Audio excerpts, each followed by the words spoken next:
Sholat berkata, Das'at, mundur kau. Waktu kau hidup kau rajin jaga saya, sekarang saya jaga kamu. Marrabuka, siapa Tuhanmu? Sholat menjawab, Allahu Akbar. Wih, mungkar geleng kepala. Wih, tahu ah, jagonya ini. Ditanya lagi, man nabiyuka, siapa nabimu? Sholat kita lagi menjawab, Ashhadu an la ilaha illallah wa ashhadu anna Muhammadar Rasulullah. Malaikat tambah giling kepala. Tahu ah, tambah jago ya. Waalaikumsalam. Tahu ah, tambah jago ini. Orang Timika ini. Itu kalau baik sholatnya. Akhirnya mungkar berkata, kir. Maju kok, nakir. Nabilan nakir. Sedangkan kau mundur, apalagi saya mundur. Dia naik ke aras Allah. Ya Allah, ada hambamu mati, saya tanya marrabuka, dia jawab Allahu Akbar. Allah berfirman, bukan dia yang jawab itu, sholatnya yang jawab. Karena dia baik sholatnya, tidurkan dia untuk menunggu hari kiamat seperti nikmatnya tidur pengantin baru. Masya Allah. Masih ingat waktu pengantin baru, Pak? Masih ingat? Apa biasa dibilang waktu tak pengantin baru? Cepat nak pagi. Kenapa? Enak. Itu kalau bang sholatnya. Tapi kalau tidak beres sholatnya, Nabi bilang malaikat, lama aku tunggu kau. Kau yang paling banyak ceritamu kalau orang ceramah. Nak goreng godamnya, nak putar mi palu-palunya itu muka. Betan lo tajak cilaka. Niko na pegancar. Ditanya dia, marrabuka, siapa Tuhanmu? Kaget. Tunggu dulu, orang baru datang. Malaikat aja yang mau depan. Ditanya lagi, marrabuka, siapa Tuhanmu? Kaget, langsung dia jawab, ketuhanan yang Maha Esa. Pertama, orang menderita ketika masuk di kubur, orang yang al-mutahawil bis sholat, menganggap enteng sholat. Pak, saya yakin lebih banyak perantau di sini. Dia tinggalkan Jawa, dia tinggalkan Maluku, dia tinggalkan Sumatera, dia tinggalkan Sulawesi, datang ke Timika, merantau cari dunia, merantau cari uang. Tapi sayang, sampai di sini sholatnya tidak dia urus. Sampai di sini sholatnya tidak dia gubris. Ini yang selalu saya istilahkan, setengah mati bekerja. Begitu dia lapar, dia beli nasi bungkus. Sayangnya setelah ada nasi bungkusnya, nasinya dia buang, bungkusnya dia makan. Paham? Beli nasi bungkus, nasinya dia buang, bungkusnya dia makan. Inilah orang yang merantau dari luar sampai ke Timika tidak sholat. Apa gunanya kau jauh-jauh datang ke sini lalu kau tidak sholat? Apa alasanmu tidak mau sholat? Apa? Bilang kau apa? Apa? Tidak ada kecuali kutu. Hei, bos, Pak, dengarkan ini, dengar baik-baik. Hei, hei, kalau kau merantau ke Timika, sampai di sini susah kau kerja, menderita kau, ada pilihanmu? Ada pilihan? Ada. Balik lagi ke Sulawesi, selesai. Hah? Kau pegawai negeri, ndak suka kau bupati, ndak senang kau gubernur, ada pilihan? Ada pilihan? Ada. Pensiun dini, selesai. Ada ibu-ibu, suamimu cerewet, pelit, kasar, ada pilihan? Ada. Pulangkan saja aku pada ibuku, atau ada pilihan. Bapak-bapak, istrimu cerewet, suka ngomel, malas masak, malas ngurus anak, ada pilihan? Dua pilihanmu. Kalau tidak cerai, tambah jadi dua. Iya kok. Jelas. Jelas. Menderita di dunia, bos. Menderita di dunia masih ada. Kalau menderita kau di dunia tidak lama dan masih ada pilihanmu. Tapi kalau masuk kau di kubur, masuk di kubur, ada pilihanmu? Ndak enak deh. Datang mereka, lari kau. Begitu kau keluar dari kubur, viral kau satu dunia. Siapa orang paling menderita di kubur? Al-mutahawil bis-shalah. Dia gak sempajamu, tidak ada harapan. Kasihan kita jauh-jauh merantau dari Jawa, dari Sumatera, dari Papua, dari Maluku, dari Sulawesi sampai ke sini. Gajimu cuma 5 juta satu bulan, 7 juta satu bulan, lalu kau tidak sholat. Kalianlah orang yang paling bodoh. Apa susahnya sholat? Apa susahnya? Tidak ada bacaan ku hafal, Ustaz. Datang kau berjamaah di masjid. Kalau imam sudah baca, diam, sah. Ustaz, tidak bisa kena air, tayamum. Masih banyak di sini pasti tidak tahu tayamum. Tayamum, letakkan telapak tangan dinding, usap wajah. Ya, sudah itu letakkan tangan lagi, ini digulung, gulung ini lengan kanan sampai di atas siku. Jam tangan, cincin buka, usap. Ini dulu usap. Sampai di sini dulu diusap. Ini dulu. Sudah itu yang ini. Sudah. Selesai begitu, Ustaz. Kasih begini. Selesai. Agapi. Di tengah hutan, Ustaz. Masuk waktu sholat, belum dicuci, nah sudah kencing. Tidak dapat air. Caranya kalau di tengah hutan kencing tidak dapat air, ambil kertas 3 lembar. Kalau tidak ada kertas, daun. Bagaimana caranya? Nah, ini jangan kasih lihat ibu-ibu. Pertama, daun pertama gosok dari atas ke bawah begini. Yang kedua ambil lagi, bawa ke atas. Dari atas ke bawah. Jangan begini.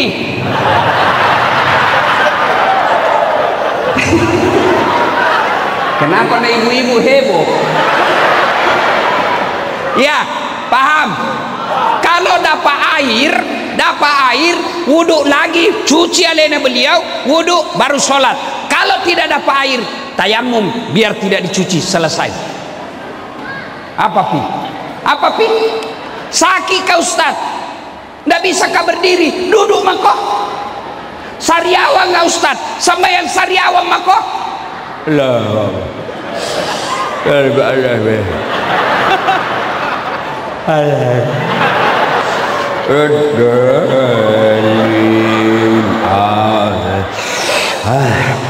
Boleh, Allah tahu kau lagi sakit.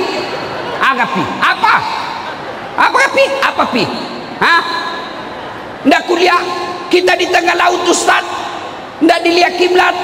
Lihat kau di mana matahari terbenam. Kalau matahari terbenam di sana, arahkan badanmu, perahumu hadap ke sana. Allahu Akbar. Tiba-tiba perahu goyang. Jangan aku goyang-goyang lagi. Iya, jelas. Nah, masuk makin dikubur. Maka dia Nabi tak. Kau dega ke sempajamu, mbok. Itu semua amalmu yang lain langsung dihapus. Salat, Pak. Saya sudah sholat, Ustaz. Alhamdulillah. Kalau sudah sholat, ayo datang jamaah di masjid. Alhamdulillah. Saya kemana-mana di masjid di Timika ini, Pak. Selalu penuh jamaahnya, Pak. Masya Allah, hari ini saja sampai di luar. Apalagi kalau subuh, penuh sampai di luar, nggak ada di dalam. Hei, tahu nggak orang berjamaah?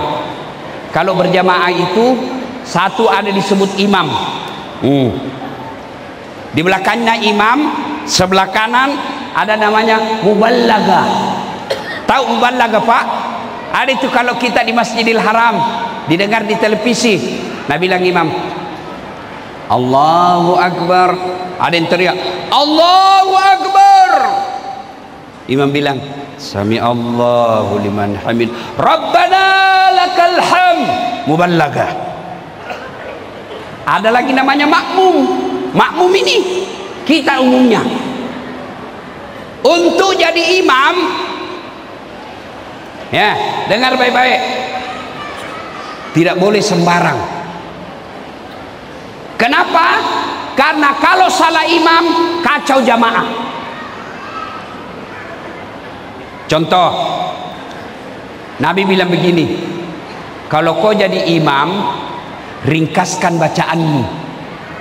Baca umumnya orang hafal. Ada imam, Pak, lampik pembacaan, panjang sekali. Baru mau takbir, lama memang nih, Pak.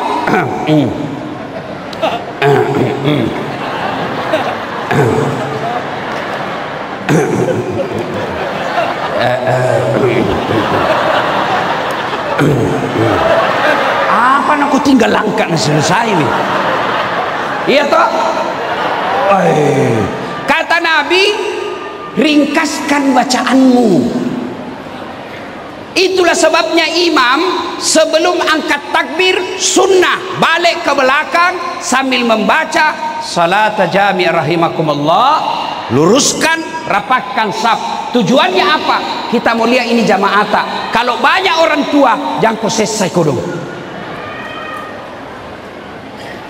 Ini yang jadi imam.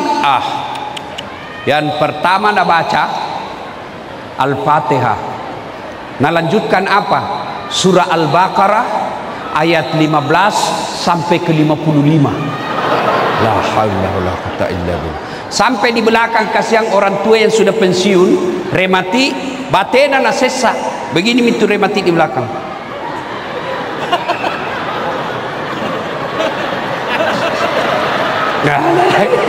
Belum bisa selesai dalam hati dah lampai pembacaan itu naik. Iya toh. Baca yang umumnya ringkas. Yang kedua kata Nabi, baca yang umumnya orang hafal. Tujuannya apa? Satu, supaya kita bisa khusyuk ikut. Coba kalau imam baca Al-Fatihah, kita ikut. Kenapa? Kita hafal. Imam baca surah Wadduha, kita ikut. Kenapa? Kita hafal.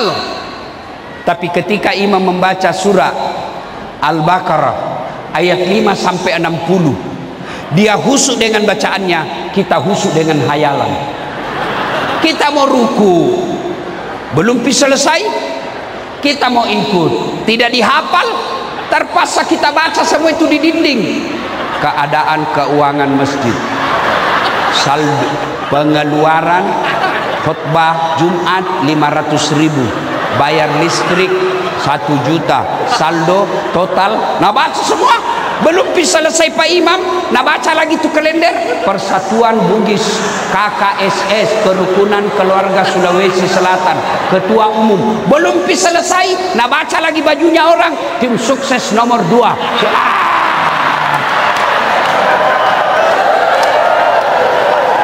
Ayo, siapa salah? Siapa salah? Siapa salah? Imam. Yang kedua, tujuannya dianjurkan kau baca yang umumnya orang hafal, supaya apa? Kalau kau salah, ada yang bisa luruskan. Coba beda kalau imam salah Wadduha, kita bisa tegur, kita bisa khusyuk ikut. Tapi kalau kau salah, wayalemu. Ada ini anak muda tidak tahu benar atau tidak. Jadi imam IPA, waktu nana baca Al-Fatihah aman, surah panjang na baca, hanya dia yang hafal. Begitu dia baca, tiba-tiba ada cicak jatuh, kena telinganya, stres. Orang stres, nah lupa sambungannya dalam hatinya. Apa sambungannya ini? Nah lupa betul. Dari belakang juga tidak ada. Suasana hening, diam semua orang satu masjid.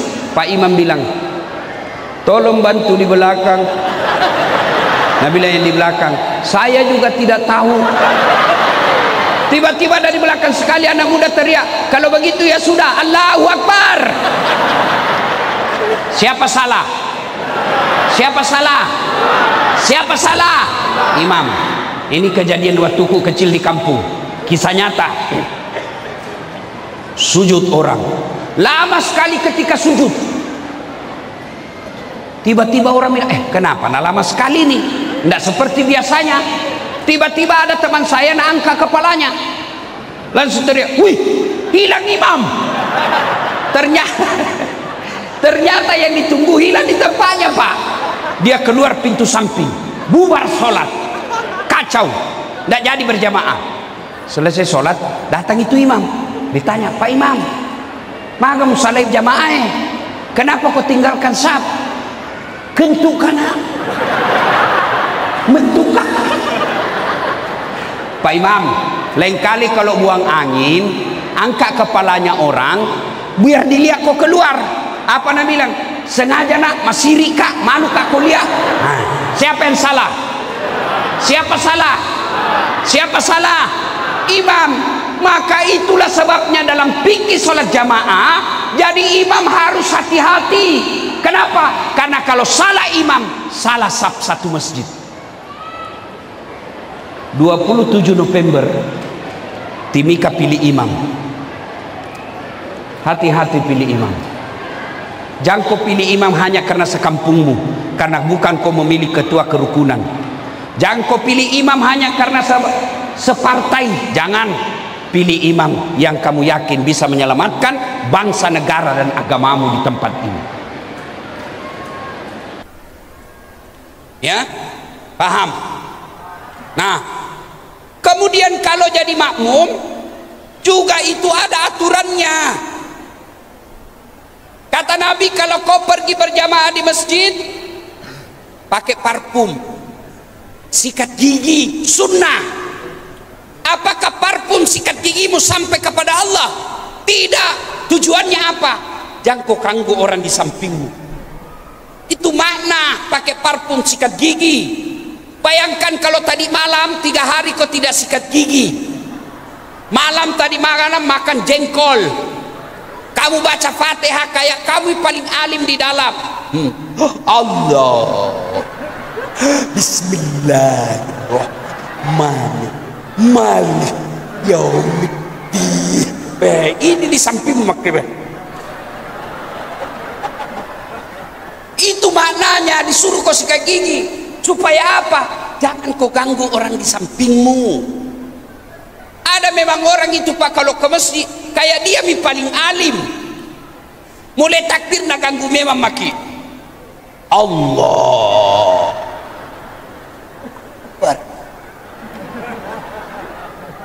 Subhanallah. Subhan. Kau ganggu orang. Itu dianjurkan, jangan kau ganggu orang.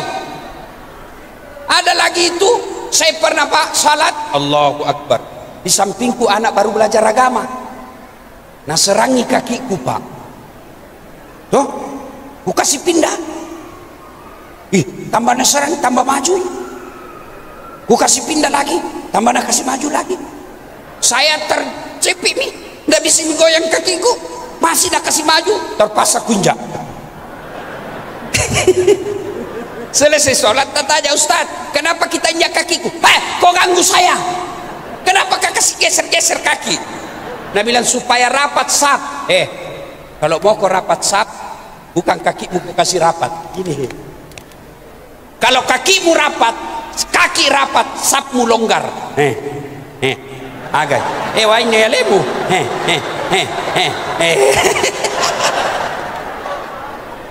Iya. Apa maknanya? Apa maknanya berjamaah? Pilkada boleh kau bela, tapi jangan kau ganggu calonnya orang. Silakan pilih jagoanmu, tapi jangan kau hina orang lain. Itu makna sholat jamaah.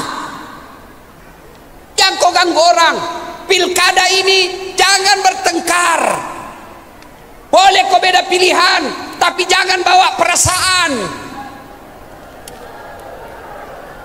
Coba lihat, masih ingat 2019? Masih ingat 2019 pilkada, pilpres? Siapa yang bertanding mau jadi presiden? Siapa? Bapak Prabowo. Lawan siapa? Bapak Joko Widodo. Siapa yang menang? Joko Widodo. Siapa menterinya? Prabowo. Waktu debat, pilpres satu paket. Kamu bertetangga sampai sekarang, sama-sama kau perantau. Gara-gara beda pilkada kau baku musuh, itu beleng-beleng. Santai saja pilkada ini. Mau pilih silahkan, tidak mau pilih silahkan. Tidak usah. Ngapain kita ribut-ribut? Itu makna ayat wa'tasimu bihablillahi jami'a wa la tafarraqu. Berpegang teguhlah engkau kepada tali persaudaraan agama Allah dan janganlah engkau bercerai-berai. Tim sukses, silahkan jagokan jagoanmu, jangan ku serang orang. Calon, jangan terlalu percaya sama tim sukses. Biasanya dia yang sukses. Lebih baik bapak datang langsung menyapa masyarakat. Capek, risiko siapa suruh mau jadi pejabat. Kalau suaramu kecil, sangka baik kepada Allah, jangan menghasut setelah penghitungan suara. KPU Panwas, berlakulah adil, tegakkan aturan seadil-adilnya, karena kalau kau tidak adil seadil-adilnya, pengadilan Allah menunggumu nanti di akhir. Selesai, lewati ini santai. Siapa kau pilih? Nomor 9, alhamdulillah. Siapa kau pilih? Nomor 10, tidak masalah. Siapa kau pilih? Nomor 13, tidak ada masalah. Yang penting kita sama-sama warga Timika. Tiap malam merindukan kamu. Itu tahu jak itu kepanjangannya Timika. Tiap malam merindukan kamu. Itu Timika itu. Ya, jangan bertengkar gara-gara pilkada. Sudah, apalagi tadi? Ya, masuk di kubur. Tidak sholat kok, selesai urusanmu. Maka ketika masuk di kubur, kata Nabi, petumanan ya malakmu, putus semua hubunganmu kecuali 3 perkara. Yang pertama, anak yang soleh dan soleha. Ibu bapak, saya mau tanya, Pak, woi, bisa ndak anak tak jadi dokter tidak pernah kuliah fakultas kedokteran? Bisa ndak? Bisa enggak? Tidak mungkin. Ibu-ibu, Bu, bisa enggak anak kita jadi anggota DPR tidak pernah macalek? Bisa enggak? Tidak mungkin. Bisa enggak anak kita jadi Kapolda, Kapolres, bukan tentara, bukan polisi? Bisa enggak anak kita jadi Kapolres, bukan polisi? Enggak mungkin. Bisa enggak anak kita jadi dandim, bukan tentara? Tidak mungkin. Tapi bisa ndak anakmu soleh dan soleha meskipun ndak ada sekolahnya? Bisa ndak anak kita soleh dan soleha meskipun anak kita bukan pegawai? Bisa. Berarti lebih gampang punya anak soleh dan soleha daripada jadi anak pejabat. Ibu-ibu, Bu, halo ibu, kalau ibu meninggal nanti siapa doakan ibu? Siapa? Suamimu. Kawin lagi. Tanya sama kau ini, Bapak kalau meninggal istrimu kawinlah. Dengar kau. Kawin lagi. Meskipun dia menangis, mata kiri menangis, mata kanan lihat yang mana gantinya nanti. Pak, ibu, nah dengar ini cara maku istriku di rumah, mama nyecek. Dia bilang, Ustaz, jadi kalau saya juga nanti duluan meninggal, Ustaz kawin lagi. Saya peluk mi. Saya bilang, sini dulu sayang, dengar baik-baik ah. Jangankan kamu meninggal sayang, masih hidup kau saja sekarang, Saya selalu berpikir kawin lagi, apalagi kalau kau sudah mati. Nah, siapa yang doakan kita, Pak? Anak. Pak, demi Allah, Bapak mau lihat masa depanmu di kubur, lihat anakmu sekarang. Kalau anakmu sudah remaja, anakmu sudah mahasiswa, tidak pernah kau dapat hadir pengajian, tidak pernah kau dapat anakmu berjamaah, malam Jumat kau tidak pernah lihat dia baca Yasin. Hei, alamat kau bakal sengsara nanti di kubur. Jauh-jauh Bapak cari duit, anakmu tidak tahu ngaji, anakmu tidak pernah berjamaah. Begitu kau meninggal, Pak, tidak bakal nak doakan. Coba lihat bapak-bapak nih, ada semua grup WhatsApp tak toh? Bapak punya grup WhatsApp? Punya? Bapak punya? Kalau ada meninggal, lihat itu di dalam grup. Jangankan baca doa, ketik doa saja dia tidak mau. Apa dia kirim? Stiker Al-Fatihah. Tidak nak baca itu Al-Fatihah. Maka didikan, Pak, biarlah anak kita tidak pegawai negeri, tapi sholatnya berjamaah. Saya bukan mau membanggakan diri, hanya motivasi saja buat bapak-bapak. Bapakku dulu itu, Pak Galung, sawahnya orang dia kerja, kita bagi hasil. Tidak ada orang perhatikan bapak saya dulu di kampung, karena kami miskin. Tapi alhamdulillah bapak saya bisa menjadikan saya jadi ustadz. Bapakku saya bikinkan masjid, Pak. Nama masjidnya namanya bapak saya, Masjid Bani Abdul Latif. Ibuku alhamdulillah usia 86 tahun sekarang. Saya bikinkan juga masjid, namanya juga ibuku, Masjid Hajjah Sitimang. Apa bapak tidak punya harapan? Bapak meninggal, anak bikinkan kita masjid. Ibu meninggal, anak bikinkan kita masjid. Bapak ibu meninggal, setiap 5 waktu anak selalu berdoa, Allahumma ghfirli wali walidayya warhamhuma kama rabbayani shaghira. Kalau anakmu cuma pintar, kaya, sekolah ke luar negeri, tapi tidak pernah datang berjamaah di masjid, tidak pernah hadir pengajian, tidak pernah dengar dakwah, tutup, masuk ke kubur dia nagagam mingerek kok. Kapan pindah ingat kok? Lebaran itu pun datang siaran kubur, bukan dia baca doa, Pak Imam nasuruh baca doa. Datangi juga, datang di selfie, siaran kubur. Satu, yang bisa menolong kita anak yang soleh dan soleha. Yang kedua, yang bisa menolong kita ketika masuk di kubur adalah sadaqatun jariah. Nah, pakai pasko semua toh. Sekarang ini masjid. Ibu-ibu, bu, halo bu. Ini yang banyak semua di depan, yang banyak emasnya, cincin, gelang. Siapa punya bu? Kalau ibu meninggal siapa yang punya? Anak, bukan istri kedua. Begitu ibu meninggal, nak cabut satu-satu emasmu suamimu, nak cabut cincinmu. Ibu, ini cincin kawin dulu bu. Tidak mau tabukan, nak kasih sabun. Sudah itu nak cabut lagi gelangmu. Ini dulu ibu, waktu kita umrah saya belikan kau emas Dubai. Nak cabut lagi kau punya rantai. Ini dulu hadiah pernikahan tak ibu. Nak cabut, terakhir nak cabut gigi palsumu. Sudah itu nabungkus, simpan di laci, menangis. Sayangku. 3 bulan kemudian ketemu janda.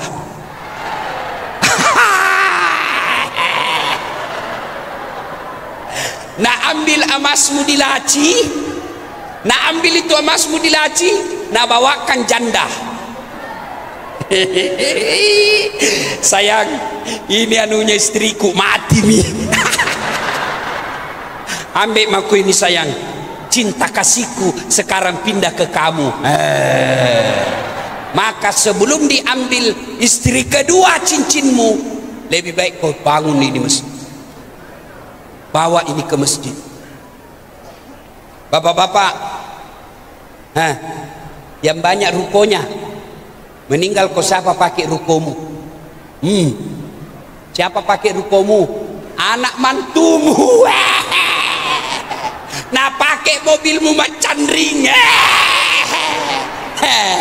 Maka sebelum itu rumahmu yang mewah di Makassar, mobilmu yang mewah di Makassar, demi Allah bakal kau tinggalkan.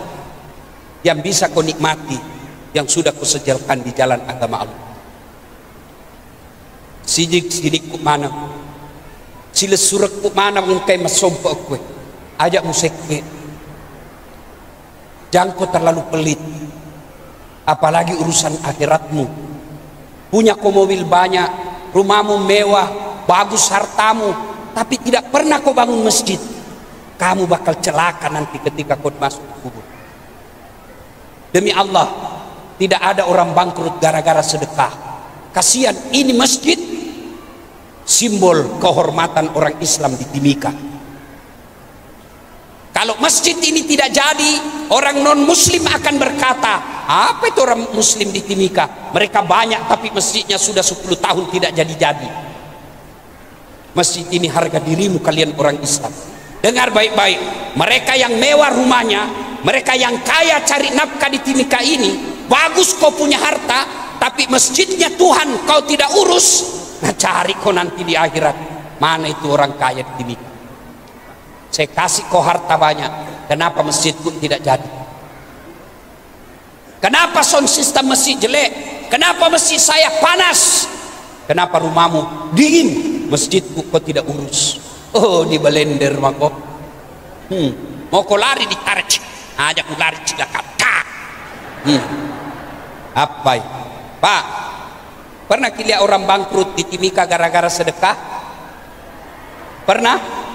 Ada orang kita dengar, Ustadz kaya dulu itu, cuma karena rajin sedekah bangkrut. Tidak ada, ya. Tidak ada orang suka orang pelit. Coba saya tanya, bapak-bapak, senang tetangga yang pelit atau dermawan? Jawab dulu, senang tetangga yang pelit atau dermawan? Senang menantu yang pelit atau dermawan? Senang tetangga yang pelit, sahabat yang pelit atau dermawan? Tuh, tidak ada orang suka orang pelit.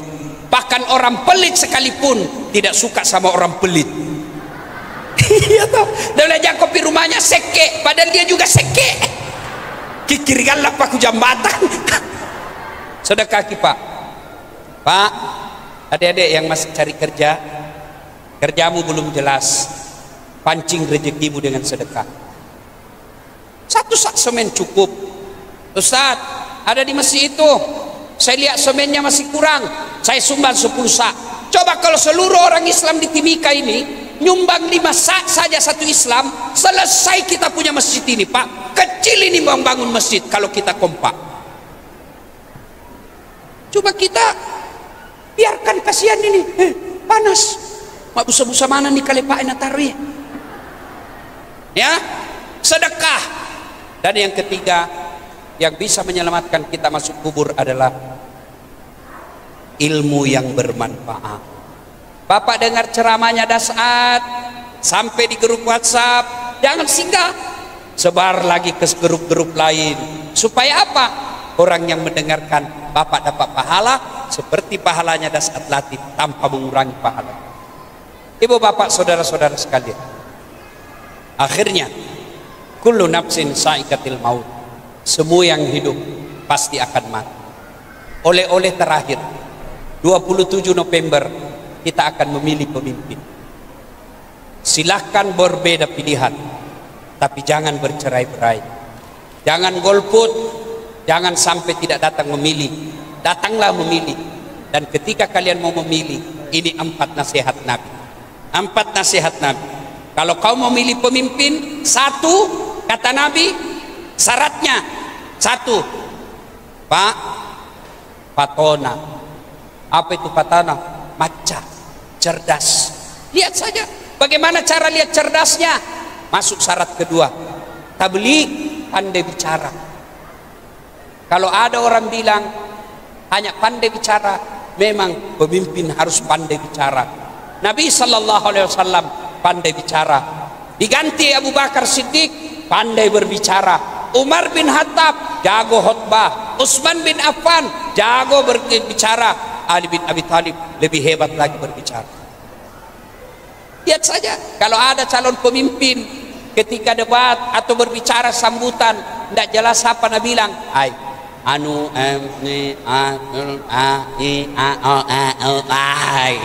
masulang agak-agak.